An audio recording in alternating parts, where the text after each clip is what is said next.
La notoriété de Robert Gallet naît lors de la Deuxième Guerre mondiale. Le 1er juillet 1940, il quitte la France pour l'Angleterre, déguisé en soldat polonais.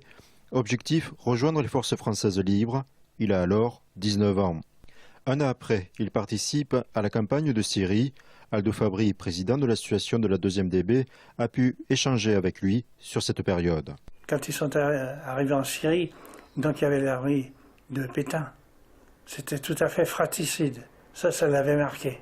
Les batailles suivantes en Afrique du Nord sont tout aussi éprouvantes. Robert Gallet, en tant que chef de char, poursuit l'armée allemande. Ça leur a permis de déboucher sur l'Allemagne et ils ont repoussé jusqu'en Tunisie, jusqu'à la frontière tunisienne, la ligne Baretz. Ils ont emporté contre les Allemands. L'instant, ils ont débouché sur la Tunisie. Après la Tunisie, il y a eu tout un regroupement. Ils ont formé la 2e DB. La 2e DB est dirigée par le général Leclerc. Robert Gallet en épousera la fille.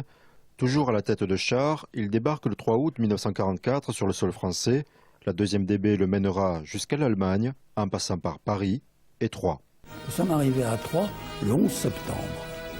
Et ça a été un peu pour moi une grande émotion d'arriver par la route de Saint-Germain et de retrouver en fait la route où, quand j'étais potache au lycée de Troyes, quand j'étais élève au lycée de Troyes, on nous emmenait en promenade.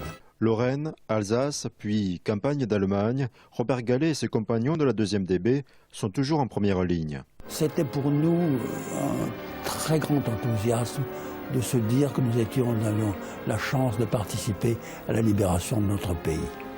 Et puis, ce sentiment d'enthousiasme a fait place quand nous avons appris tout ce que les Allemands avaient fait, fusiller les résistants, massacrer les populations civiles, etc., à un véritable sentiment de haine vis-à-vis des Allemands. Je n'ai pas peur de le dire.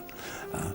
Nous les avions en haine. Et, si vous voulez, toutes les tortures qu'ils avaient pu faire aux résistants, les gens qu'ils avaient emmenés en déportation, tout ceci nous révoltait et nous étions extraordinairement désireux d'éliminer tous ces Allemands. Robert Gallet restera toujours discret sur cette période de sa vie.